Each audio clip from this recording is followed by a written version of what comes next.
আমার কি আপনার ছেলের মতো মনে হয় না? হয় কি না? এবার তাইলে আপনারা কার পক্ষে ভোট চাইতেছেন? কার পক্ষে? কার পক্ষে? ছেলের পক্ষে। কোন রাজনীতিবিদের পক্ষে না, ছেলের পক্ষে। আপনি এবারের যে ভোটটা হবে এটা হবে সন্তানের পক্ষের ভোট। ঠিক আছে আপা? মনে থাকবে। ডেলি কয়টা কইরা? ডেলি কয়টা কইরা? 10টা করে। আপনারা যদি আমাকে শুধুমাত্র আপনাদের কেন্দ্র এটা না, আপনারা সব জায়গায় আপনারা প্রচার প্রচারণা চালাবেন। আমার বড় শক্তি সামর্থ্য আপনারাই।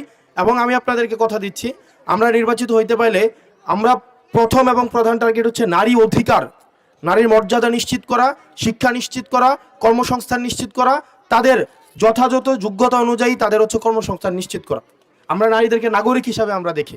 নারীরা যে শুধুমাত্র রান্না করবে এবং বেডিয়াইতের এত কথা কি, এই বিষয়ে আমি বিশ্বাস করি না। আমাদের ইয়া হচ্ছে কি, নারী তার যোগ্যতা অনুযায়ী যথাযথ সম্মান নিয়ে, ইসলামেই তো আছে নারী হচ্ছে ঘরের রানী।